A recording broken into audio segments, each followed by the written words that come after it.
But as soon as Charlie returned to his old job in the spinning room, he looked for another excuse to escape.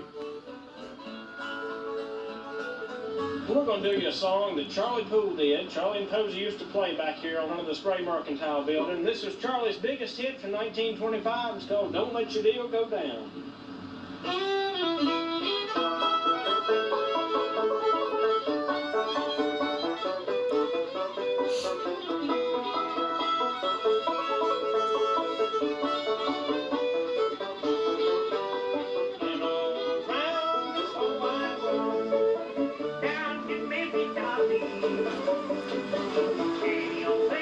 One day in 1925, Charlie and Posey and Norman Woodley came in to collect their pay. He said they were going to New York and try their hand at making records. His banjo was his ticket out of the mills. When he finally got to the Columbia offices in New York, all it took were a few bars of Don't Let Your Deal Go Down, and he had a recording contract. That first record sold 102,000 copies. It was released in September 1925. Now, what you got to remember is at that time, any record that sold over 4,000 or 5,000 copies was considered a hit. Anything that sold 20,000, and we're talking about even the pop singers, if it sold 20,000, it was a major hit. Well, for a cotton mill worker from Spray, North Carolina to come in and record a record that sold 102,000 copies was phenomenal.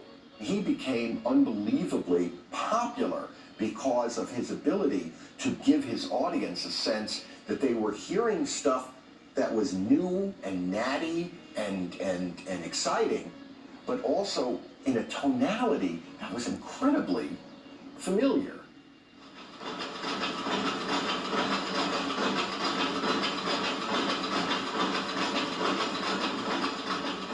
The North Carolina Ramblers have been compared to like a string orchestra. Their music is almost like a metronome. The clicking back and forth, the timing is impeccable. It's like a spindle in the loom flying back and forth. The old looms make a click, clack, as the spools go back and forth. The yarn shoots back and forth like out of a cannon.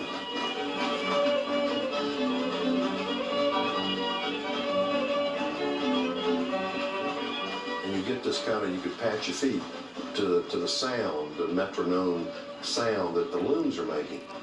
I mean, everything flows and interlocks almost like a dovetailing. You know, Charlie is picking the banjo the way Roy Harvey is picking the guitar. And they're making basically the same runs, these bass runs. And so they're right together, boom, boom, boom, boom, boom, as they go through the record.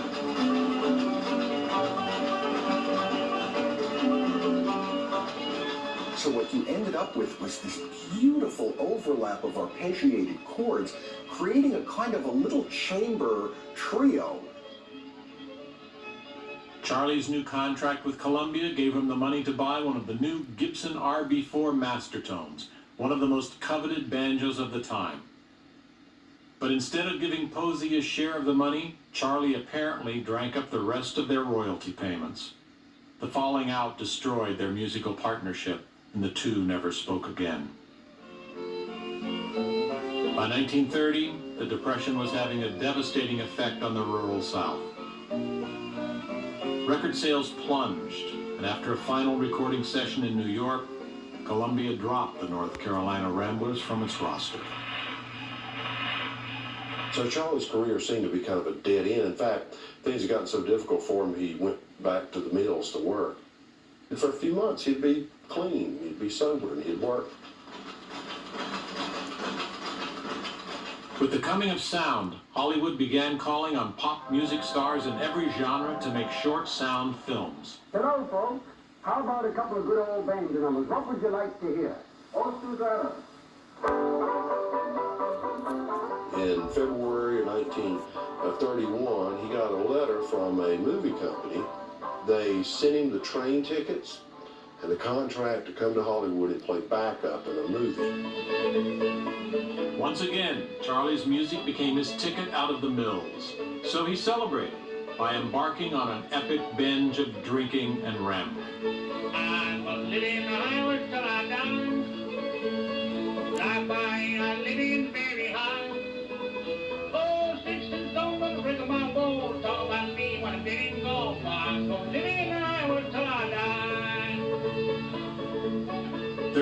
weeks later, he was back in Spray, wandering the streets and drinking from a flask of raw alcohol. He collapsed on his sister's porch and died that evening, the train tickets to Hollywood still propped on his dresser. He was 39 years old.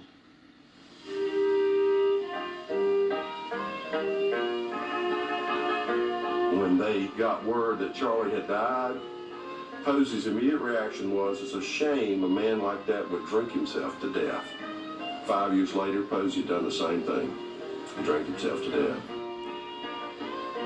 We now can step back and see everything he did and say, oh my God, he was anticipating stuff. He's doing something that is the DNA of bluegrass banjo. So those records were incredibly important way beyond the moment. Those became a template for all this future playing. Poole achieved near legendary status as the hard-living, hell-raising, millbilly songster, the prototypical country music star. The crisp rolling sound of Poole's banjo, as the driving force of a tight string band, transformed the local folk style and laid the foundation for a new genre of popular music that would come to be known as bluegrass.